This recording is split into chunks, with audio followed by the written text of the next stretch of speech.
เกียรติพี่น้องคนนี้ศึกน้องกับเรื่องบุรพาจารย์มหากุศลจากไปนูนกูลนะคะดูแลทีมงานโปรโมเตอร์ก็ไม่ว่าจะเป็นเสียสังเพชรนะคะเสียป้อมเพชรเสียนาราจันเจ๊เพชรมณีนะคะทีมงานโปรโมเตอร์บุญจันทร์ดูยกที่สองครับตัวนี้11,000อินซีเล็กขยับเอกรุ่นใหญ่ครับการจะรุ่นน้องเลยครับต่อการของยอดยาเขียวนี่โอ้ยประเภทดูแคปโป๊กก็มีคิวอยู่ต่อเนื่องเหมือนกันนะคะความเคลื่อนไหวมันจะเป็นแดงหรือน้ำเงิน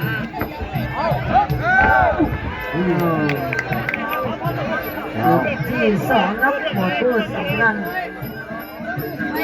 อีก4 ยอดยาเขียวคือต่อยลำตัวตับด้วย2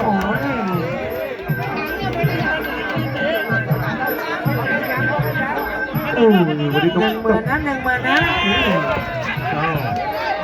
สีเล็กแต่ไม่ทราบว่าอบต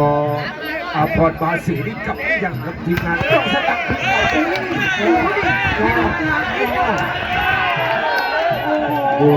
อยู่คุณจอยยังอยู่ยังอยู่ฉันยังชีเอกยอดยาเขียวใช่คู่นี้นี่ต้องผู้บรรยายแจ้งเลยนะผู้บรรยายแจ้งเลยนะแจ้งแล้วโอ้ยมองครับ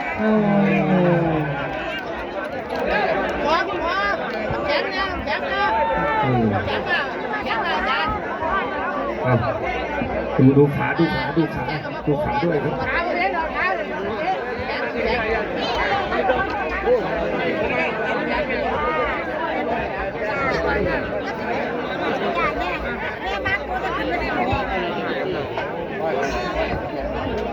ยินดีด้วยเลยสำหรับอินซีเล็กเพื่อแสงทองและกำลังใจยอดยาเขียว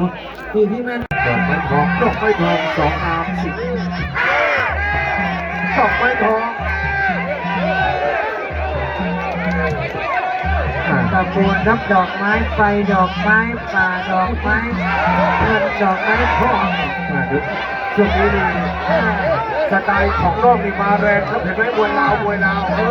ชกวันเลยมวยนัก3 แสนในวันนี้มันชกสไตล์มวยลาวครับมันออกสไตล์มวยลาวประเภทไม่มีตำราเอา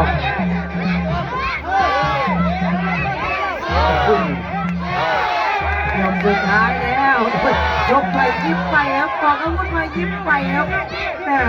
ให้เจ้าซุปเปอร์บอลอย่างโง่แล้วผมว่ายังไงแล้วมันเหมือนผมใส่ถุงแล้วเรียนลงไปเรื่องนี้มีขายยักมาด้วยนะตอนนี้ครับมาเยอะโอ้โหคุณสังเกตอ่ะ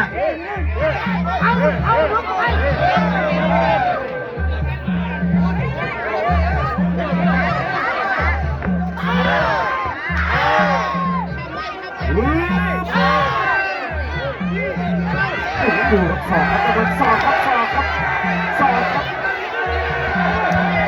โอ้มาในสไตล์มวยลาวครับ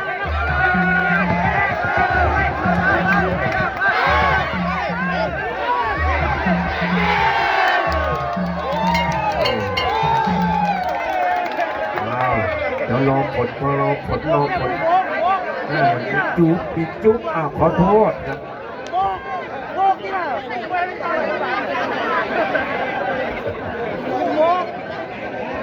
วันนี้มันถึงตัวไหนเปล่าวะโอ้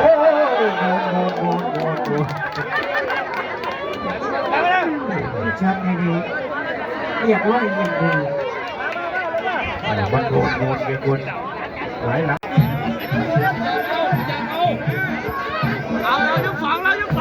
บนเวทีครับเพชรโชว์บนเพชรปัตตภีจะอยู่ที่ผู้12ไงลำดับไว้ผู้12นะจะอยู่กับเพื่อนนี่ครับตอนที่ผู้7เอา13เนาะ13 นี่ออมสิทธิ์สิทธิ์สอสิทธิ์สนธยากับว้าหลังฝนศูนย์การเรียนรู้ด้วยไทยครับ2-13นะครับคนที่ครับดูครับบุรีไทยได้ได้เจอสิบคืนแล้วกองเพชรชนจันทร์สมบูรณ์ครับทุกคนเล็กๆแต่ว่าสู้กันเปิด8ครับสู้กันเปิด8ครับราชายของเสียราชันเชียงรายฝีมืออยู่ที่ใครฝีมืออยู่ที่ใครใจครับตัว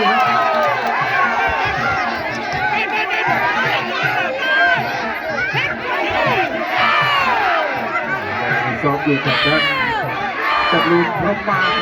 ที่ไทยใหญ่สระบุรีครับกำลังซ้อมอยู่กับกอเพชรชลจันทร์โอ้คู่นี้เป็นประกบถูกคู่ครับขอบคุณอาจารย์บอยครับขอบคุณอาจารย์บอยโดนพูดครับ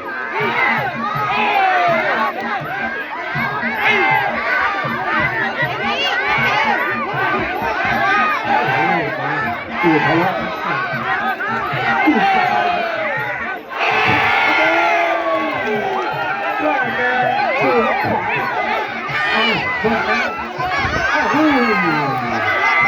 แกเตะเชือกแกเตะเชือกไม่โดนคนครับ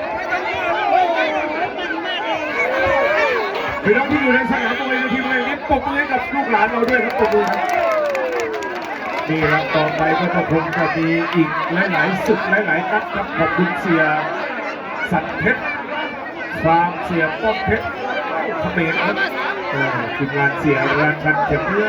เกียรติเพชรมณีผ่านไป2 ยกครับมีช็อตเสียวๆครับเราทราบนะคะว่า5 ทุ่มเราจะกลับเข้าสู่ผู้พิธีการเพื่อเพชรธีรชัยเก่งกาจมวยไทยเจอกับรถถังเล็กโรงเรียนกีฬาอบจนครพนมเตรียมไว้นะครับ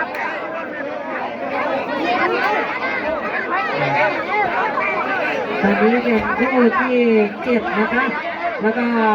คู่8คู่ต่อไปจอมมันดูเขียวมรกตคู่9ก็เพชรอาตอมน้องเฟรมคู่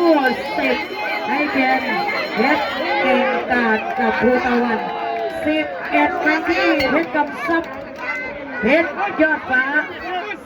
12เพชรสามเหลี่ยมเพชรทอง13คมกลิดสายหันทราบแล้วก็ต่อที่3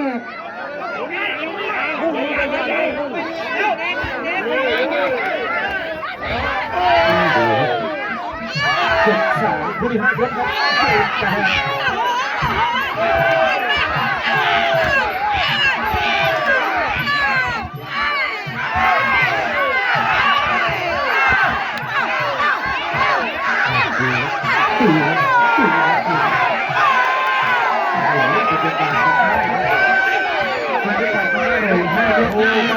คุณจอยมาโทรนะมาโทรนะมือแป๊บไม่ใช่รักสิไม่ใช่รักกับเดินนะครับโอ้โหข้าวปกติข้าวซ้าย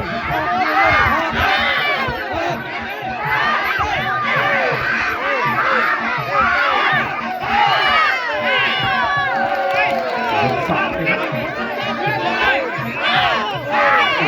หยุดเลยครับเพชรหยุดเดินใส่เลยเดินขยี้ครับดูแลไม่ให้ถอยครับดูแลบอกว่าไม่ต้องถอยครับแค่ประจำที่สู้ดีครับสู้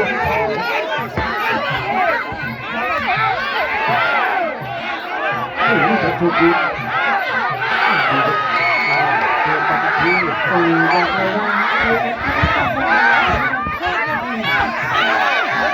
โอ้โหถอยเพชรดูจะยกไม่ใส่ดู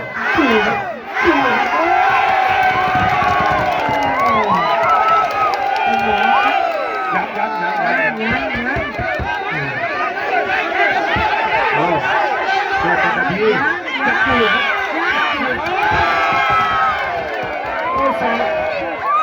สอบจังหวะขาอย่าขยับขาอย่าขยับขาอย่าขยับ นี่คือเรื่องการเล่นโจมตัวนี้กำลังใจกันที่ปัตตานีครับถือว่าทำดีที่สุดแล้วล่ะค่ะ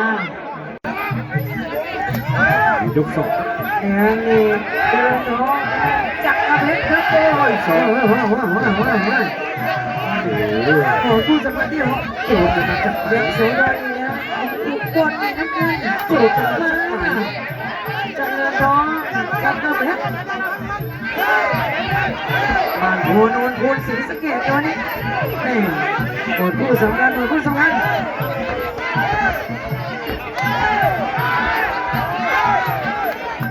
มาอีกแล้วมาอีกแล้วมาอีกแล้ว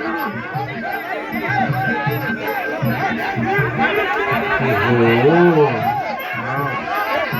เอาเป็นไงโอ้มุม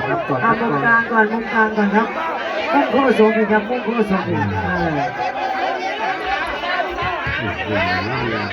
ให้โอกาสให้โอกาสให้โอกาสให้โอกาสให้โอกาสเป็นไงเดี๋ยวบวกสองในคะแนน ใจสู้ครับ แต่ถ้าเป็นโคศกดีโดนี่ โอ้ไม่ไหวแล้วไม่ต้อง ไม่ไหวแล้วนี่แต่ว่าเขายังยืนอยู่นะยังยืนอยู่นะ